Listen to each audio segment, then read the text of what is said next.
Welcome to the Natural Genius podcast. We're here to help you tap into your natural genius. Let's go. Get ready to hear about innovation in contact or call centres with Tim Buzza. He is a wise, very big-hearted, I know I say that about a lot of people, but he expresses it, and he also just does great design and advisory. He is very much for the people, so it's interesting that he's ended up in contact or call centre work. I'm so looking forward to hearing from Tim. It's been a while since we caught up, and we get to catch up with him in Italy where he's now living. How delightful. Tim Buzza, welcome to the Natural Genius podcast. Thanks, Sam. It's great to be here, and thanks for the opportunity. Oh, pleasure. And you're in the amazing, do I say Abruzzo? No, Abruzzo. Abruzzo, well done. Yeah. Really got it. It's been a while since we caught up, so I want to hear about the four-wheel drive and India and Istanbul and it's been startup. So long. I think the last time we spoke was probably 2019, was it? That we were just before COVID, somewhere fabulous on Byron Bay at a mutual friend's house. Like, I think that was the last time we saw each other. It's so long ago. And yeah, a lot has happened in those years, probably for both of us, but for me, it's been a fabulous adventure. That's for sure. Oh, yeah. Well, a story. The startup through the pandemic is a story in itself, but the travel and the four-wheel drive in India and yeah. Tell me more. Well, I think it was in 2021 that we decided to leave Australia. It was back in the time when we needed to get permission off the government to leave the country, which is just like we try. I think most of us have tried to kind of block out that time. But for us, it was certainly an opportunity to do something that we'd always wanted to do anyway. And our destination was always Italy, and something we planned, and my husband and I, for quite a number of years. But to get to Italy at that moment in time required a little bit of a journey, and because Italy was one of the more heavily impacted countries during the pandemic, and so it wasn't the right time to come here. Plus, there wasn't a visa opportunity as well. So there's a lot of things to navigate when you're kind of nomading around the world and looking to settle down somewhere. And one of those things is getting a visa that allows you to live in the country.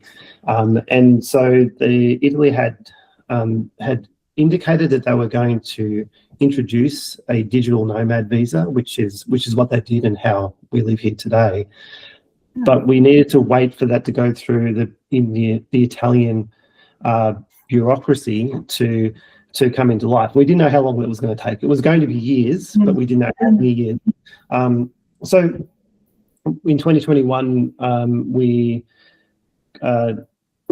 sold up everything in Australia, and we looked for somewhere on the map that we could move to that was not as locked down as Melbourne was. As we all know, Melbourne was a difficult place to live during the pandemic. And there was one option which every freedom-loving person in the sort of northern hemisphere was gravitating to, which was Mexico. But that didn't feel right, and something about it was just not right. Didn't feel right for us. And it turns out the reason why Mexico was open was because of the cartels. So the cartels didn't want to lose the income they were getting through tourism, because they run an extortion racket in those cities, and they didn't want to lose that revenue. So they made sure that those tourist cities were remaining open through COVID in order to keep that income coming through. So whilst it was positive that the city stayed open, it was for kind of nefarious reasons, and it all just felt a little bit wrong. So the other option that we landed on was Istanbul. So Istanbul was fairly open, and it also has an airport that has the greatest reach of any airport in the world, so more destinations than anywhere else. So at the time, we were uncertain as to what was the future look like, and where we always wanted to be somewhere where we weren't too locked down. And so the choice was, we chose it was Istanbul just for the practical reasons that it's open, we can go there. And if it does become locked down and things get a bit chaotic in Istanbul, then we can fly literally to any country in the world from there. It's got a perfect connection through the airport there. That was our logic. We just like, okay, I'd never been to Istanbul, never thought about going there before. It was just completely random. Suddenly we're watching all these YouTube clips about life in Istanbul, and because it was just like, it was completely a random choice. And so we ended up making that choice, and we moved to Istanbul and lived there for 6 months in the end. So that was our first destination. It was great too. What a wonderful. Well, gosh, Tim, I've got to interject. Tell me, was art part of it for the two of you? Because being culturally interested in culture and art and so many things, I imagine that Istanbul would have been attractive from that point of view as well. Absolutely. I mean, it's such an inspiring place to be. It is incredible, and of course it's this hot pot of cultures, and it has been for thousands of years, because it is literally because of its geographic position and the sort of connection between east and west, and it means that it is the most diverse city I've ever lived in or spent time in. And if you go there as a tourist, you will see all of the beauty of Istanbul, of course, and see all the remnants of the Ottoman Empire and Constantinople. And I lived in Greece for a couple of years as well in this whole journey. And so Constantinople, as they would like to call it. And so that's great. So as a gay couple, it was a fascinating place to live because, of course, there's a very conservative element of Turkish society, which is not very accepting of same-sex couples. And then there's quite the opposite. There's a very open and progressive part of Turkish society. So we lived in the suburb called Cihangir, and Cihangir is a wonderful place. It's full of creatives and artists, and just really inspiring place to be. Just sit at the cafe and just meet the most interesting people. We would spend whole days at our local cafe, and just people would pass by and join you for a conversation. And it was during sort of pandemic, so there wasn't a lot of tourism there, so you got to know a lot of locals. It was just wonderful. But then you could literally walk down the road from Cihangir, and there's a sort of a main road, and you would cross into Tophané, which is the next sort of suburb next door. In Cihangir, not my husband and I really do this, we could walk around holding hands if we wanted to. But if you cross that road into Tophané holding hands, then you would be in trouble. So there's this, and it was just fascinating how you have this great diversity of people, of beliefs, of religions, of everything in the 20 million people city. So it's massive, but it's incredible, and kind of it was so many layers of Istanbul to peel back that my favorite city in the world. I could easily have spent many more years there, because it just every day something new would be revealed. You meet people from all over the world, and this a lot of Syrians and Lebanese and other Iraqis and Iranis, all kind of coming into that. A lot of Russian people coming across because they can get access without a visa. And so this cultures that I haven't in Australia, you don't really learn a lot about. Like we've got a lot of very diverse country, but into these people and their experiences and learning about their lives was just fascinating. Yeah, and I love Istanbul.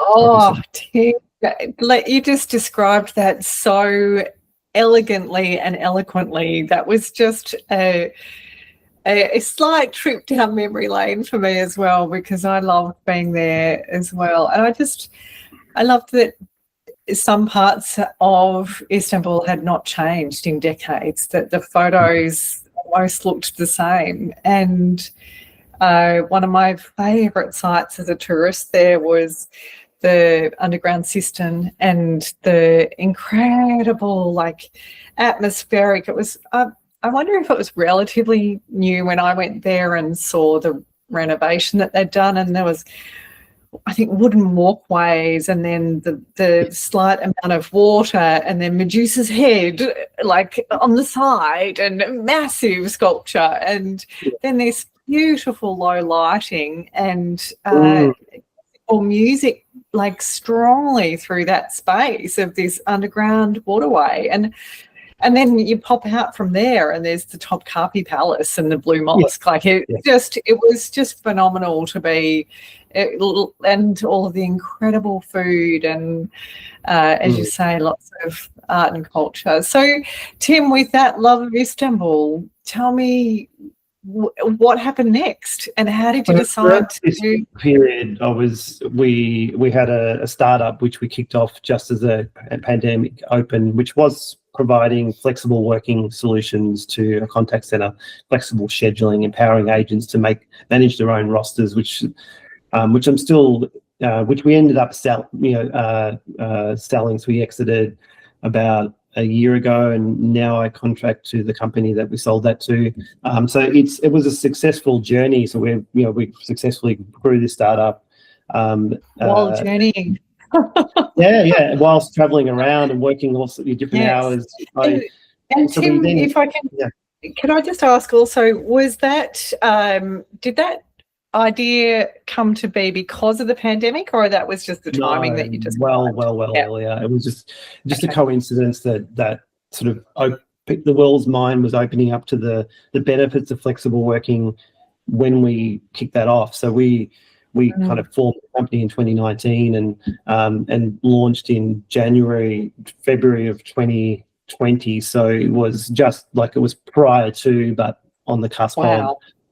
So it was pretty good timing in the sense that the market was primed for us. So that was great. And we were able to, we successfully, sold to companies like Telstra and Woolworths and other big Australian organisations got on board, which was big. But it was very interesting. So we then, doing that whilst working remotely, unlocking flexibility for myself. I think, my passion is about enabling people to live more with more freedom, to more empowerment, to be more self-determinate, to remove the constraints in our ways of working, social structures, etc., that prevent people from accessing that self-determined reality that you and I both value enormously, I know, and the value that it can bring. So part of my kind of journey towards fulfilling that purpose is to experiment on myself, to unlock for myself, what flexible working can bring to me, which was one of those experiences of living in Istanbul for a period of time and discovering, cultures that I'd never, and immersing in cultures that I'd never experienced before. That was one of many benefits that flexible working has brought myself, but it comes from experimenting. And I have, and I make myself, my own guinea pig in exploring, what are the limits of flexible working that I can tap into, and what if I explore those limits, what experiences can that unlock, and what life can that bring? I don't have children, so for me it's something different. But for other people, that it may be other goals and other aspirations that it could unlock for them. So. One of those goals in my life was I've been to India many, many, many times, but one thing I'd never really done was explore the Himalayas. And so one of the goals that I had in my life, which this startup and flexible working enabled me to do, was, and my husband and I was to go to India, buy a 4-wheel drive, and then go and self-drive and explore the sort of outreaches of the Himalayas. And we drove to, Leh Ladakh, the Spiti Valley, Kashmir, all through these incredible, sketchy, dangerous roads with cliffs that drop 2 kilometers. It was just extraordinary. And whilst, you know, I remember, like, I was having conversations whilst we were in Lay and adjusting to the altitude with, you know, these, you know, Woolworths and Telstra and these companies in Australia, which were, you know, signing up and onboarding to the app that we developed, whilst in these, you know, incredible places. And it was very surreal. And generally, it's so surreal, Tim. Yeah. And generally, it worked all the time, or how did you have that connectivity?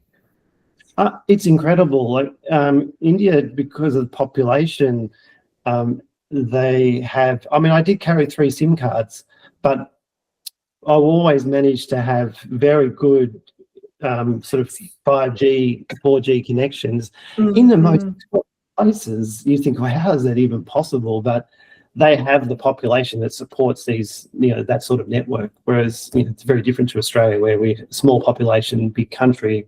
They're a big country, big population, and so there's enough of a market to enable those companies to provide with great, amazing access. I mean, we went over the 4th highest road in the world. It wasn't the highest, but, you know, we're above the base camp, driving, you know, and we still had connection.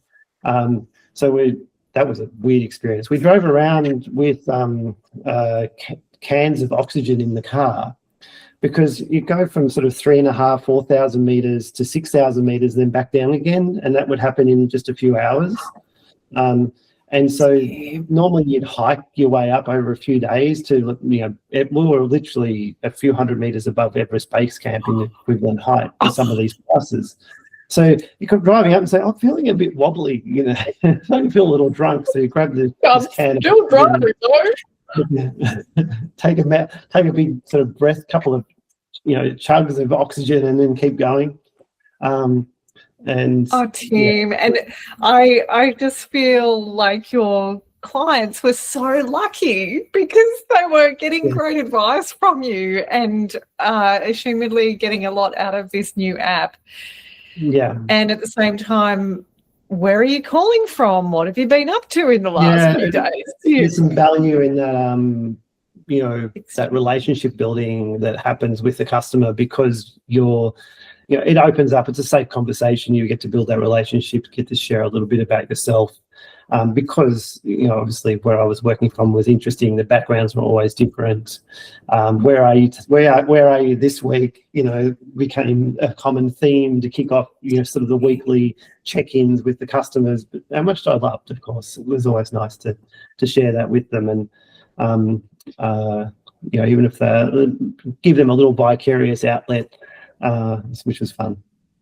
Yeah. Oh, Tim, I feel so grateful that you said yes to recording this conversation, because I don't want to interject. I just want you to keep talking.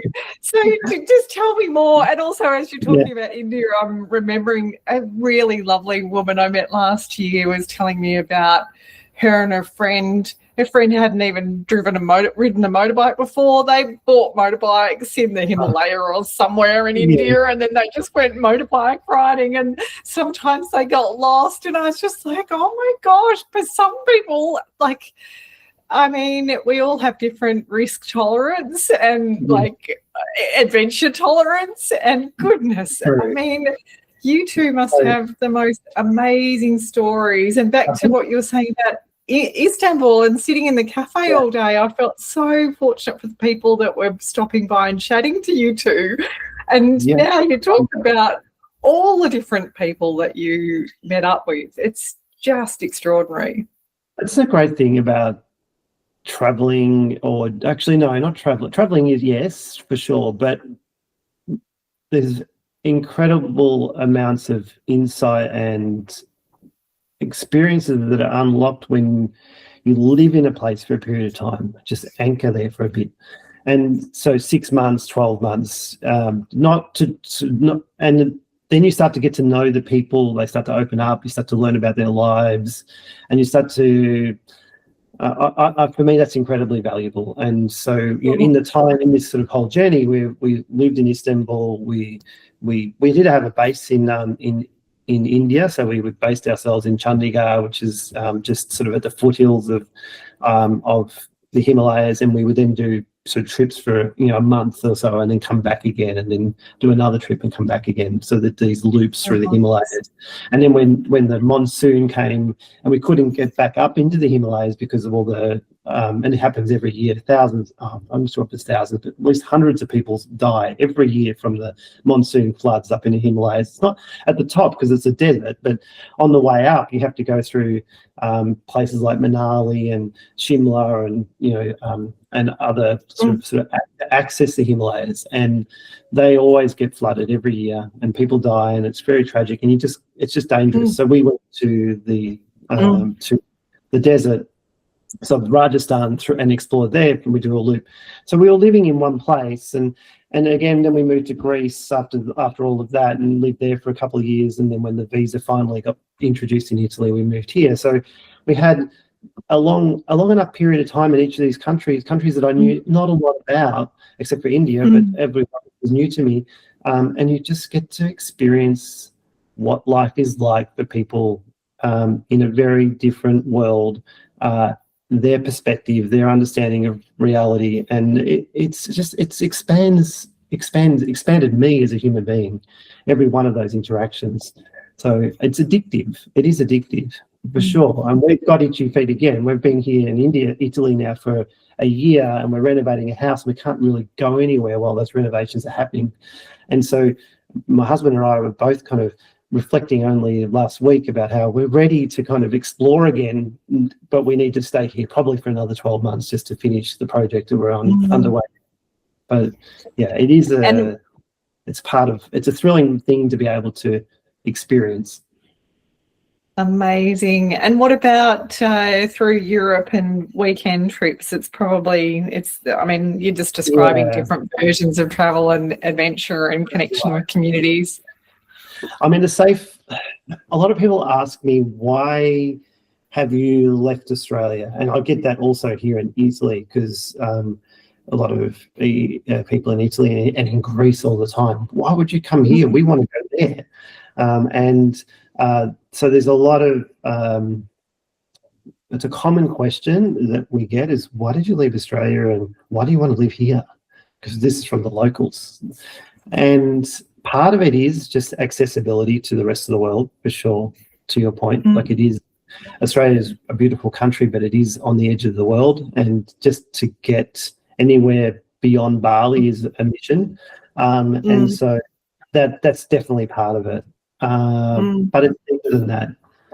The safest analogy I can give that doesn't seem to offend people, my friends in Australia, is that some people enjoy going for a stroll in a beautiful garden. They like to sit on the park bench and take in the beautiful flower beds and the perfectly groomed and manicured lawns, and it's where they find their peace, where they are most relaxed. Other people enjoy going for a walk through a forest, enjoying the sound of the birds and yes, you don't know where the track's going to lead you, and you don't know what's around the corner. You've got to watch where you step because there's going to be rocks that you could trip over, but that's where they find their peace. And no one of those two options is right or wrong. It's just what is right for you. And for me, I'm the walk through a forest, and I like that little bit of chaos, a little bit of uncertainty. I feel most at peace where in that environment. And so countries like India, Greece, Turkey, and even Italy, they have a bit of, they have some that's organized to a point, but just enough for it to be functional. And above that, it's chaotic, but it's chaotic in a way which actually gives me comfort and ease. It's the natural forest sort of chaos. And so it's really just the choice. So there's nothing wrong with Australia, but Australia for us just felt a little bit suffocated by the level of order and dare I say control in the culture. And that's not that it's wrong, it's just not for me. That makes a lot of sense. Yeah. Oh, I hope so too, Tim. It's I assume it would. No, I assume that it wouldn't. But yeah, and there's yeah. and there's there's no place is better than the other place. It's just where you feel most at ease. And so we've ended up in Italy, and I think it's sort of that balance between order and chaos is pretty good here. Greece was also very similar. I quite like. And I wonder if it stretches into new parts of your brain, Tim, that I remember a couple of times, once in Japan and once in India, that my usual operating model of the world was really shaken by seeing something, and it wasn't particularly traumatic or anything. It was actually just observing systems in different countries. One was toilet slippers in Japan. I was like, oh, yeah, that makes sense. And then after I thought about it, and the second one was seeing 4 lanes of traffic on 2 lanes, one lane going each way in India. And I'm an industrial engineer that is about optimizing systems. And I also loved in India, like the horns seemed to be like, coming through, and in Australia it's like, get out of my way. Yeah, sometimes. It's very different. It's actually driving in different countries, and I've now driven in like 20 different countries in my life, and it's very interesting how the different systems, like I definitely, like you, my brain kind of clicks into analyzing the systems that are working, because they do work. So India is the most extreme example. And spending 6 months driving around India was fascinating. The only way to describe it, I think this is a word, it's this idea of chaotic systems. So there's chaos and order sort of coexisting, and it has to be that way. So the diversity of vehicles, in sort of broad definition of vehicles on the road, so from bicycles to camels pulling carts to the odd elephant in Rajasthan, to people pulling, like tuk-tuks, to actual electric tuk-tuks. Mechanical tuk-tuks. Then you've got cars, and then you've got trucks, and then you've got cows, and also other. And many people on motorbikes, like many passengers. Many motorbikes. So if you have all that diversity of vehicles using one system, one road network, in the Australian or Western sort of European mindset, the way in which we would order and structure that is, because we don't have the diversity of vehicles, we actually have different lanes and different rules for each of those different vehicles. And we try and organise it so that they all can navigate with each other. So you would have a lane for a motorbike, a truck lane and a car lane, and that kind of sorts it out. But you can't do that in India. You can't have a lane for the cows and a lane for the camels and a lane for the motorbikes and a lane for the tuk-tuks, and it's just impossible. You need to have a road that was 6 kilometres wide to organise that traffic into the way we organise things in our road network. So it has to be the way it is. There's no other way, but it works, and it becomes. So when driving there, something happens after a couple of months when you're driving around, where if somebody said, how did you know that you could pull out then? I was like, well, I can't actually consciously answer that question. It's just becomes a unconscious awareness where you just become embedded in that system, and you just know. So it's an unconscious sensing of it. Yeah. And you can't give a explanation. It's just like, that was the right moment. And it's very interesting. And I think everybody clicks into that mode eventually, and it just works. So if you take and did you find this of Indian traffic, and they, you see it on YouTube all the time, where you go, that's mad. How does that even, that's like, it looks mad. But when you're in it, it's not mad. There is a chaotic sensibility to it that you can't consciously describe, but unconsciously you feel and you navigate Actually, after a while, unconsciously and seamlessly, it's just like getting in the car and driving up the road here. So it's very I think intriguing. also maybe sometimes some of the YouTube videos can look scarier than I experienced, but I was only down the south. I haven't been to the other parts of India yet. Yeah, I'm sure you had some very challenging moments, especially by the sounds of those roads in the north. This moment is about your natural genius. If there's a spark within you that wants to develop a lighter way, a clearer signal to achieve more, I'd like to work with you one-on-one. If you're after inspired direction in what you have to give, get in touch with me via our website, naturalgenius.com.au. Now back to the natural genius. Tell me a bit about living in Greece, because I feel like I could spend the whole time talking about Italy and Istanbul and India. I'm just curious a bit about Greece as well. It's a beautiful country and beautiful people and wonderful food, and our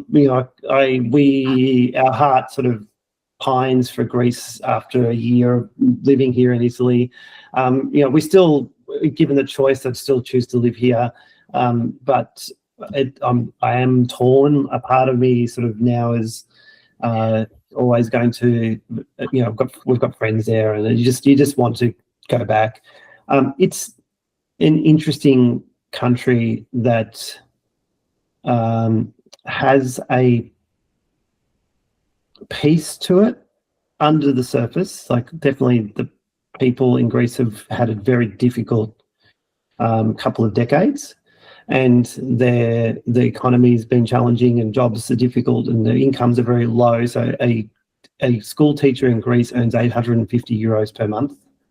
So to give you an idea, and rents and real estate prices are through the roof. There's no way. I mean, it costs you $800 a month just in rent. So if your income barely covers or doesn't cover rent, then how do you survive? So there's certainly a challenging place in that respect. And 70%, I believe, 70% of the economy is tourism now, and that's very seasonal. So people will go to the islands and work for 6 or 8 months, and they work 24 hours a day, 6 days a week, well, not 24, but 18 hours a day, 6 days a week, for that season, and then come back, and so it's not an easy place for the Greeks.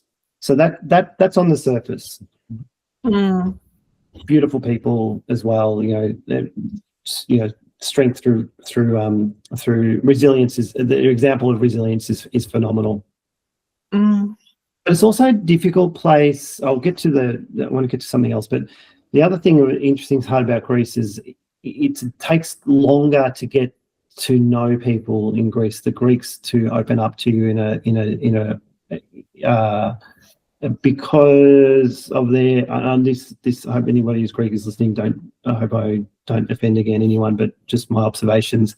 It's an interesting history. Greece itself is an ancient country, but it's actually also a very new country, and so for most of the history, from ancient Greece through to the modern Greece, in between, there was the Ottoman Empire, there was the Persians, there was the Nazis, there was the Venetians. Everybody's had a crack at ruling Greece over that history. So they actually didn't have their own independence until very recently, for a long period in history, hundreds, not 1,000 years. And so there's a natural cultural protective kind of immune system around who we let into our inner circle. And I think it's just emerged because of that history. And so very, very beautiful, friendly people on the surface, but to get beyond the surface, to actually get to know somebody on a sort of personal level and a deep level, it takes time to build that relationship. We were there long enough to do that. But for a little while, it felt very kind of like, oh, this is a beautiful, friendly people, but how do you get to know them? Like, they don't really open up. But eventually, yeah. So it just takes time. So it was that was intriguing to sort of see that. And I didn't know really the Greek history that well until living there, and to sort of start to talk to people, and they explain it to you and explain why they are this way. So that was interesting from a cultural perspective. But then there's the land. That's what I wanted to get to. There's something very magical about Greece. It is a profound place. And so underneath that cultural kind of, suffering that it has existed, below that is this healing geography. The location, there's something magical in the soil of Greece. I can't explain it. I can just say that most of the healing herbs that are in our Western herbal medicine, medica, grow wild in Greece. Just think of that for a second. So everything you walk across in spring, we're going back in May this year just because it's the most beautiful time of the year. You walk across open land in spring, and every step releases an aroma of a different herb. It's just phenomenal. You step on, it's chamomile, it just fills the air. Then you step on some thyme and it fills the air. Then you step on some oregano and it fills the air. It's just extraordinary. And all of that grows wild in between the rocks of this sort of harsh land, and there's something magical there. That is extraordinary. If anybody ever gets the chance to go to Crete, in the center of Crete, there is in the mountains, a bit of a drive to get there. There is a little wooden hut that's actually a Dutch lady who's married to a Greek man, has lived there all of her life. She has dedicated her life to capturing the knowledge and of the herbs that grow in the mountains of Crete, and just to go there. And we end up going back there 3 days in a row, and just sitting there and sipping on the herbal teas, just taking it in, because this lady just dedicated her life to recovering this knowledge and capturing the healing properties of these herbs, and sharing them with the world. And it was amazing. It was just this incredible spot. So it is a place, without a doubt. It's a very, very special place. It's complex. Just so remarkable.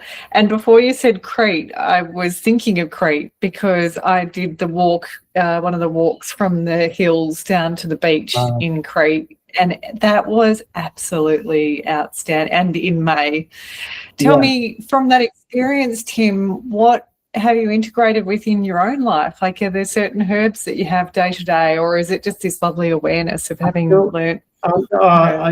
There's two herbal teas that are both adaptogenic in their properties, and both from two of my favourite countries. So Tulsi, the basil, Holy basil. And it's an adaptogenic herb that sort of naturally treats what needs treating, so to speak. And the other adaptogenic herb from Crete as well as Greece is the mountain tea. So I forget the term of it. In Greece, they just call it mountain tea, but it's a particular herb that grows wild, but they're now cultivating it because there was issues with too many people, wild harvesting it, and so it was starting to threaten the herbs, sustainability. But so now it's been cultivated as well, which is great. So Greek is Greek. It's just called Greek mountain tea or Crete mountain tea. But it's an amazing herb, and that's also very good. And the other magical medicine of Greece, which I always crave and I've run out of, and another reason to go back to Greece, is the honey. The honey from Greece is just the best in the world. I cannot tell you how good it is. And each of the islands has their own honey and their own natural kind of herbal garden that's growing, and the bees are feeding on, and you can get get thyme honey, you can get holly honey, you can get all the different honeys.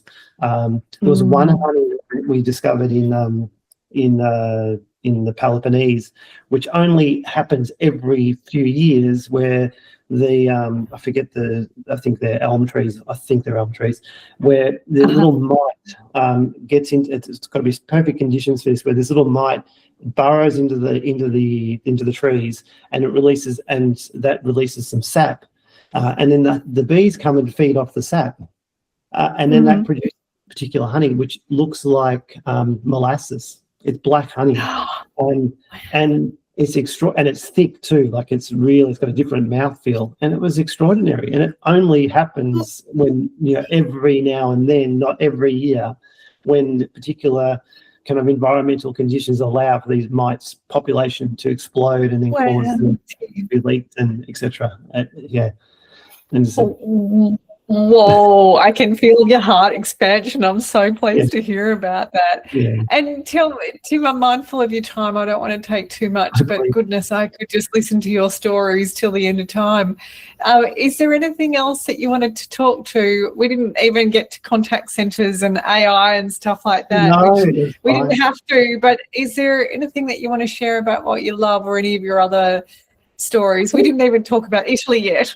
No, well, Italy's another story. But the really, I think the interesting thing that sort of links this all together is this passion for unlocking freedom, unlocking that self-determinant kind of way of being, and that's been, and my job, my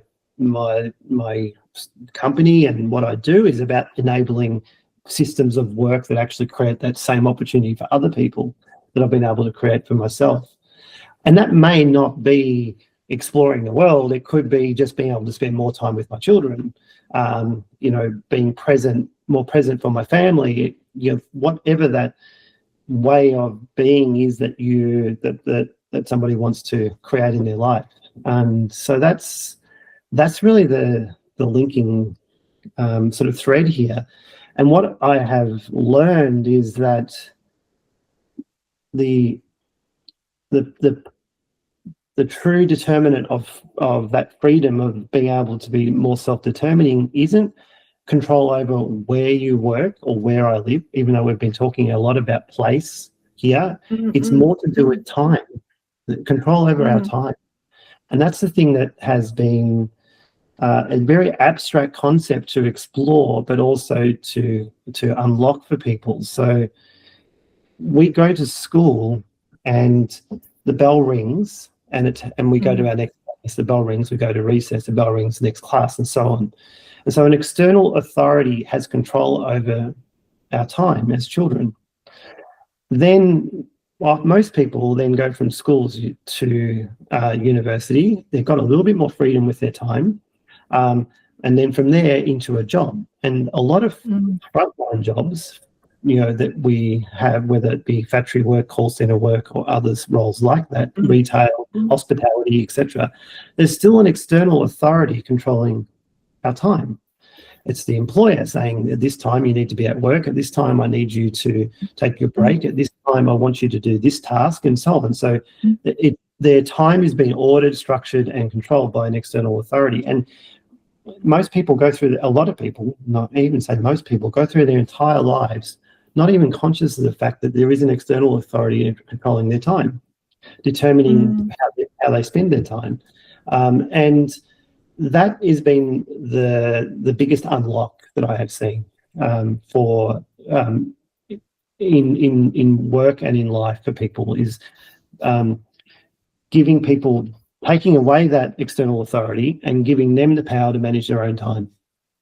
And I've been able to do that in a call center, which with the software we developed, which has been profound, because call centers are some of the most controlled modern workplaces. And so when we give people control over their time, we give people the ability to self-manage and the empowerment to do that. There's something profound that happens. I have the best job in the world, because every time I roll out this solution to people and give them that, there's emotional response, there's tears, there's gratitude, there's people literally saying, I never knew I needed this. It's changed my life in ways I never knew that my life could be changed. It's extraordinary. It's absolutely extraordinary, which which for me is the biggest challenge, is to how do I communicate to the world that we've got this massive opportunity to transform people's lives by empowering people to give people back control over their time, to create new systems of work that allow that to take place. We've made this progression now where we think flexible working is allowing people to work from home, but they're still having to follow the bouncing ball, even though now they've changed their location. It's not really the big unlock. The big unlock is giving people control over their time. Wow, Tim. What I heard in what you just said is that I wonder also through your spiritual practice and the person that you are, you can still stay grounded to be amongst all those accolades and to then keep on propelling yourself into the next client, the next implementation. That is so extraordinary to hear the profound effect of your work, and you must have such delight and pride from so many years that you've been doing this to be able to bring that to be. Yeah, it's interesting. I think my motivation hasn't decreased because it's a constant challenge to get businesses and leaders to see the opportunity, to acknowledge that the problem exists. Is like one of the biggest challenges with any new product is getting people to sit with the problem long enough in order to then understand the solution. And that's really interesting because a lot of people don't like sitting in the problem. And that's how do you? Yeah. Well, because leadership development came to mind when you were talking about that. But how do you know? How does your client develop enough to be in a situation where they can be open to this discussion, and how do you open that for them? It's difficult. I think the usually what happens is that there's enough of the business problem of absenteeism and attrition, turnover, etc., is enough, and then they're throwing the kitchen sink at it. In contact centers, I started as a call center consultant at Foxtel in 1998, and we had an annual attrition of around 35%. So 35% every year of the workforce would leave. Today, the industry average globally is somewhere between 40 and 50%.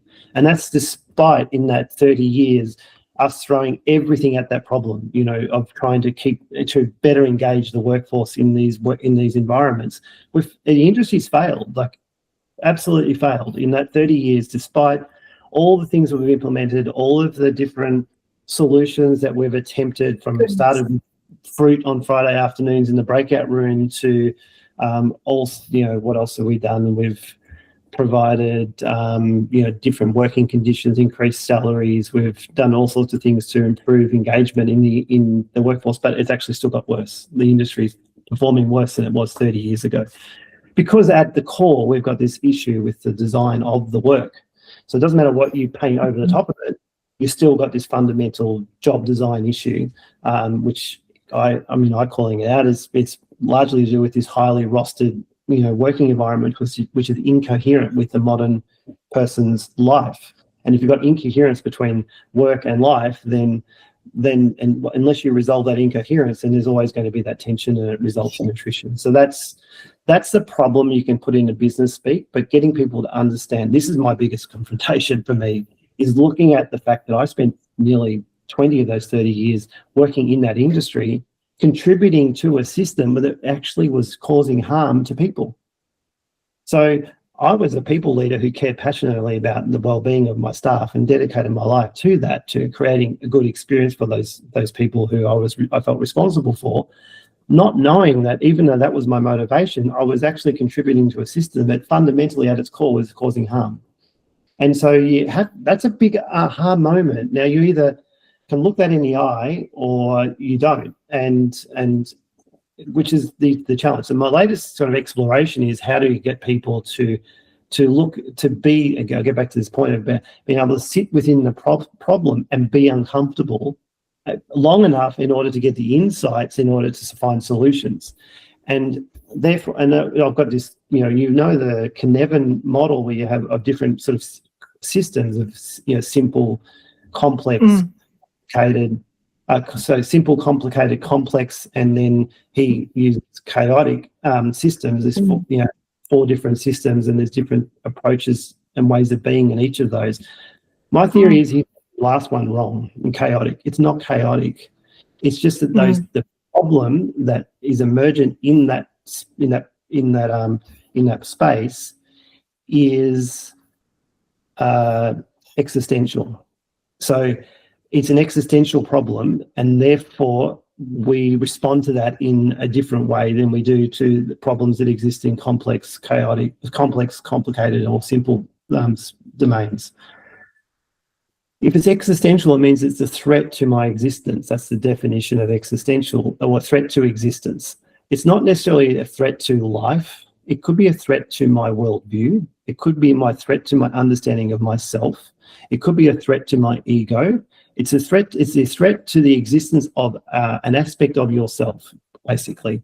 And that's when we're faced with an existential threat, people respond in a couple of different ways. Usually they respond with denial or normalization of the problem. So it's always been like that. It's not that big a deal. You look at the systems of work in my space where I explore the systems of work and say, well, that's how we've always been. So we have always had rosters that tell people when to work. That's been the case in my father's life and my grandfather's life and my great-grandfather's life.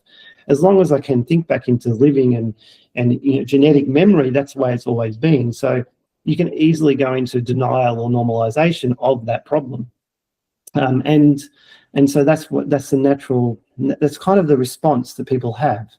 Instead of actually sitting with it long enough in order to see that to find a solution, you deny, normalize the problem, and then we just look away.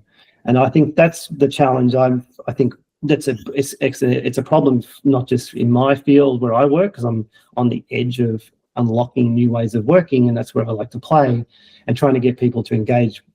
I can't sell them a solution unless they acknowledge the problem. That's the if they're going to go into denial or normalize it, then how do you ever sell it to them? So I think that's what I'm exploring at the moment, is how to overcome that barrier. That's where I'm at. That is extraordinary, Tim. I'm so pleased that we got to this in the conversation. Are you okay to keep going for another 10 minutes or so? Oh, thank goodness. Yeah. I just felt too early to finish it. But so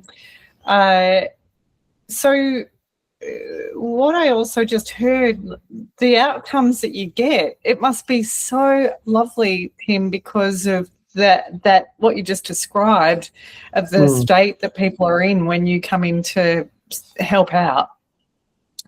And also, you probably have some pretty battered and bruised clients that you're managing as you're implementing or as you're designing to help them work out how things are going to be better.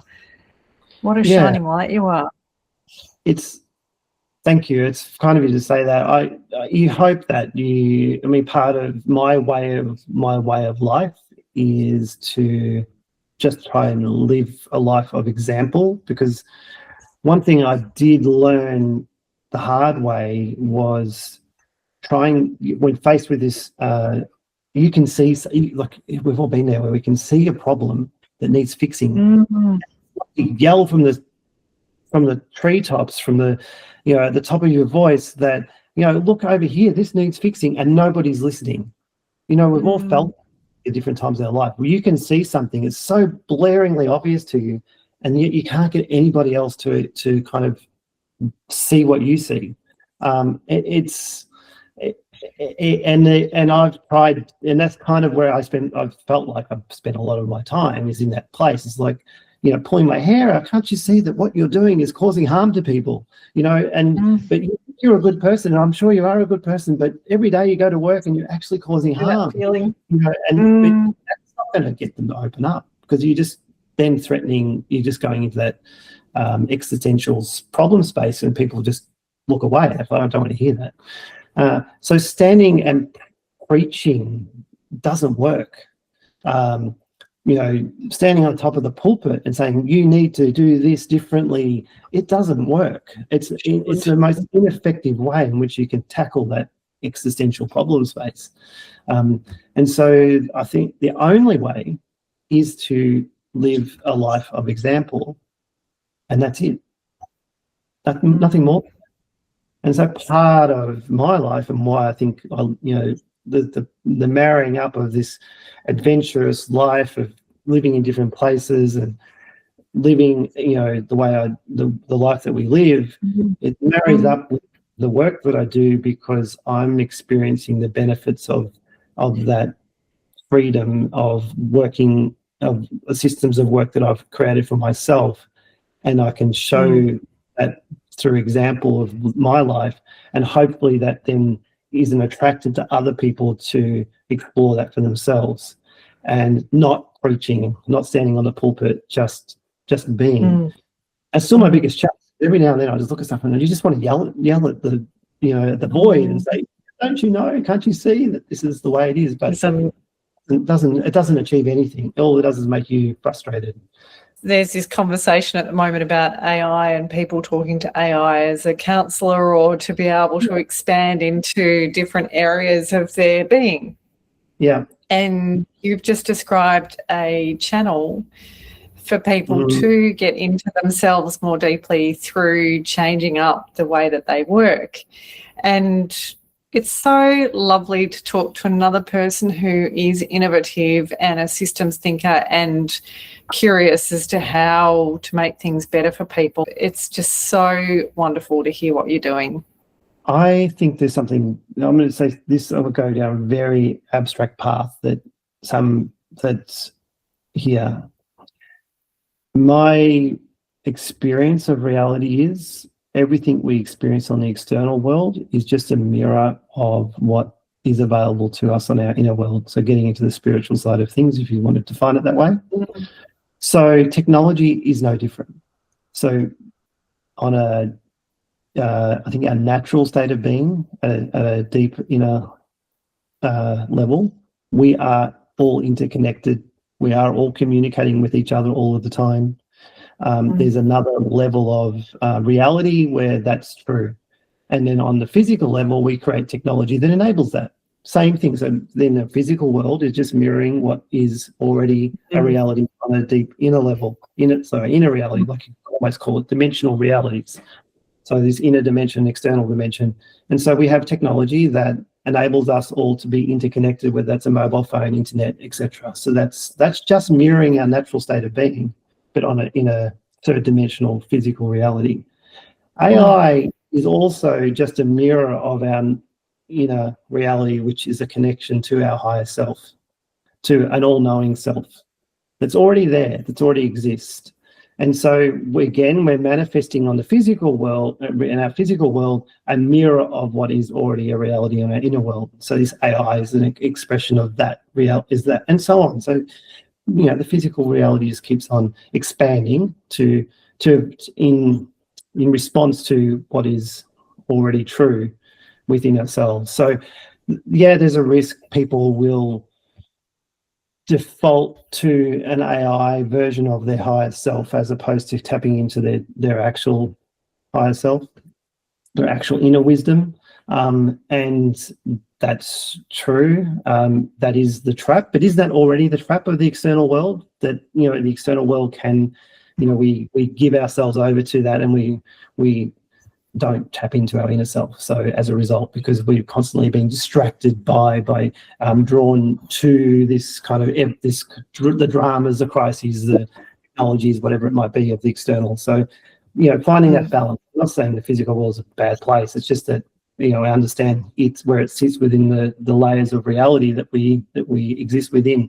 And so I think that's interesting. That's how I sort of see AI as an evolving technology. I don't think it's a bad thing at all. I think it's just technology, and how we utilize it, how we engage with it, how we use it. It's going to require more discretion than previous technologies have required, and how much discretion people bring to that is going to determine what impact it has on their lives. And you and I are like-minded in that we've been through the introduction of computers, and then the introduction of, gone through the .com, and then gone through social media, and then crypto, and then or Web3, and now into AI as well. So it's interesting to see the similarities, Tim, through those new technologies that come in. Yeah, I've got a lot of time for AI. A lot of people might, be surprised. By some people I know would be surprised, but I think it's a phenomenal technology. I think it's enormous potential to contribute to our lives. And in an industry like the one that I work in, it's definitely evident as we move into this agentic AI is manifesting now. It's still it's still fairly nascent, but it's being sold as already here. So a lot of companies are sort of like making these investments into agentic AI. It's still probably a bit early in some cases, but it's going to keep growing. So I think that's very exciting for a lot of people. But this is my great hope for AI, is that it helps humanity work out what it is to be human. Because I don't think we think about that at all. It's just an assumed thing. I'm human, but what does that actually mean? How do you define being human? And so that I think is the most interesting thing. And just a very simple example of how that might express itself in call centers. We ring a call center now when we've got a problem that needs solving. That's the only reason why people call paying a bill, or there's an error on my bill, or whatever it might be. Now, if I just want an answer to my problem, an answer to my question, then an agentic AI answer will be perfectly okay. That'll do. That solves my problem. I want that. Why does my electricity bill gone? Why is it increased? Speak to an AI agent, answers the question, problem solved. But if I'm angry about it going up, and I've got I want emotional. I want that emotion to be resolved, not just the facts of the situation to be resolved. That's the human part, and so I will want to speak to a human that says to me, "I'm very sorry that's happened to you. I understand why you're frustrated." Whatever there's an emotional interaction, not transaction, that takes place between the two parties. An AI can simulate emotion for sure. You can tell the difference between an AI and a human, and the way in which they communicate, and these agentic solutions that are coming about to a point.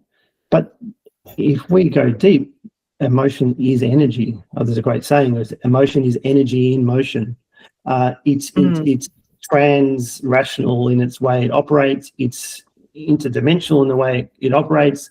You and I are sitting on other parts of the world, but we are actually emotionally transacting and interacting with each other right at this minute, and we can feel that. And that's an amazing thing. It's all it's happening in real time, and yet we're not even adjacent to each other physically. So that's going to be. So there's an aspect of the human being that is energetic, that interacts, and I think the AI coming into our experience will help more people discover that, become conscious of that, start to explore what matters to me. Why is this interaction feeling like it's valuable to me, and that one over here isn't? Even though they both achieved the same practical outcome, one of them actually resolved it for me, and one didn't on an emotional level. Yeah, that's just in call centers. So there's layers and layers of that to peel back that I think AI can bring. I totally agree, Tim. I think that it's about what it's like to be human, as well as what it's like to be human as this individual that I am. So into my individuality as well. There's so much uniqueness that the rosters or the time that people have been indebted to has stopped from that flourishing or from that coming out. So I think I'm with you. I completely believe that this technology is going to help in a way. It's a bit disappointing that Hollywood and other media will actually sort of grow the fear around it, whereas everything, I mean, you and I saw it with social media and other things, it has its light and its dark. So let's not let the dark have too much airplay, balance it out. So I think this technology has arrived at a certain time in our history as a species, which is logical, where we are actually in this tension between light and dark. So, like that's obviously manifesting on the planet. But I think we're also starting a bit of a cleanup. So, yes, I think if this technology arrived 20 years ago, we would be in all sorts of trouble. But it's arriving at a time. I know that a lot of people think the world's, the worst it's ever been, but it's not. It really is. We can see things now that we could never see before. So it looks worse than it was, but those problems were always there. Now they're on the surface, so we can clean it up. So I think that we're actually, as a species, in a place where the great cleanup is happening, and therefore the rubbish has floated from the bottom of the sea to the surface. But it was always there, and now we can clean it up. And that's what's happening right now on the planet. Now, if AI had arrived when the rubbish was at the bottom of the sea and we couldn't see it, it would have the light versus the dark, we would have potentially gone in the wrong direction. But where we are now, AI has arrived at the same time as the great cleanup is happening, and we're starting. And whilst come back to my point, I think it's what I want to kind of really drive home. If you think the world is worse than it's ever been, it's only because you can now see stuff that you could never see before. It was always there. It's not worse than it's ever been. Now we can see it, we can clean it up. And so, yes, technology is arriving at the right time. I just want to say a massive thank you. There's been so many topics that we've covered that I didn't expect us to, but that's part of the delight of these conversations. True. Thank you for your time and your perspective. And as I said a few times through this conversation, for the work that you do and how it affects so many people. I love hearing about it. It's my pleasure. Thank you. Let's keep in touch. Thanks for listening to the Natural Genius podcast. Please share this with anyone who came to mind and visit us at naturalgenius.com.au. Thanks so much.